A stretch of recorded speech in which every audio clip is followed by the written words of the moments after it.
दोस्तों, मेरे चैनल में आपका हार्दिक स्वागत है। रामायण की अयोध्या कांड का यह कथा है। राज तिलक की घोषणा।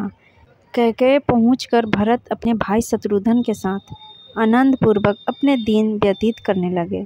भरत के मामा उनसे उतना ही प्रेम करते थे जितना कि उनके पिता राजा दशरथ। मामा के इस स्नेह के कारण उन्हें यही लगता था मानो वे ननिहाल में न होकर अयोध्या में हो।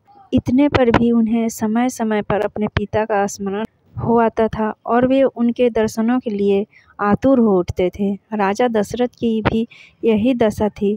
यद्यपि राम और लक्ष्मण उनके पास रहते हुए सदैव उनकी सेवा में संलग्न रहते थे, फिर भी वे भरत और शत्रुघ्न से मिलने के लिए अनेक बार व्याकुल हो उठते थे। समय व्यतीत होने के साथ राम के शब्दपूर्णों का निरंतर विस्तार होते जा रहा था। राजकाज से समय निकालकर आध्यात्मिक स्वाध्याय करते थे। वेदों का संगोपांग अध्ययन करना और सूत्रों के रहस्यों का समझकर उन पर मनन करना उनका स्वभाव बन गया था। दुखियों पर दया और दुष्टों का दमन करने के लिए सदैव तत्पर रहते थे। वे जितने दयालु थे उससे भी कई गुना कठोर वे दुष्टों को दंड देने वाले थे। वे न केवल मंत्रियों का नीति अकाट्य युक्तियाँ प्रस्तुत करके परामर्श भी किया करते थे। अनेक युद्धों में उन्होंने सेनापति का दायित्व संभालकर दुर्धर्ष शत्रुओं को अपने पराक्रम से परास्त किया था। जिस स्थान में वे भी भ्रमण और देशाटन के लिए गए, वहाँ प्रचलित रीति रिवाजों, संस्कृति, धारणाओं का अध्ययन किया, उन्हें समझा और उनको यथोचित सम्मान दिया। उनके क्रियाकलाप ऐसे थे कि लोगों को विश्वास हो गया कि रामचंद्र क्षमा में पृथ्वी के समान में, बुद्धि विवेक में बृहस्पति के समान और शक्ति में साक्षात देवताओं के अधिपति इंद्र के समान है।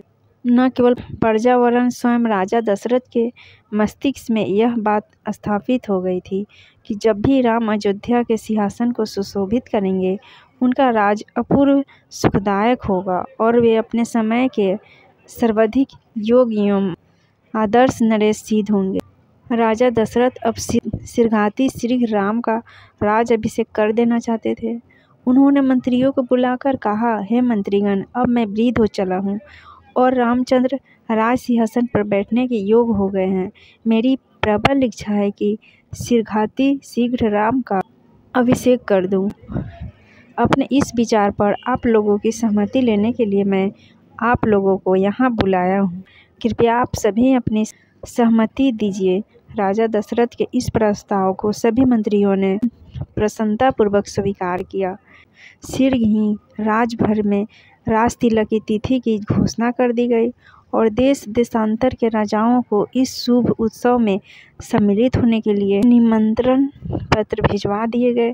थोड़े ही दिनों में देश देश के राजा महाराज, वनवासी, ऋषि मुनि, अनेक प्रदेश के विद्वान तथा दर्शनगण इस अनुपम उत्सव में भाग लेने के लिए अयोध्या में आकर एकत्रित हो गए। आए हुए सभी अतिथियों का यथोचित स्वागत सत्कार हुआ तथा समस्त सुविधाओं के साथ उनके ठहरने की व्यवस्था कर दी गई।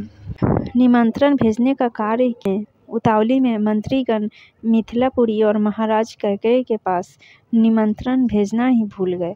राज तिलक के केवल 2 दिवस पूर्व ही मंत्रियों को इसका ध्यान आया। वे अत्यंत निश्चिंत हो गए और डरते डरते अपनी भूल के विषय में महाराज दशरथ को बताया। यह सुनकर महाराज को बहुत दुख हुआ, किंतु कर ही क्या सकते थे।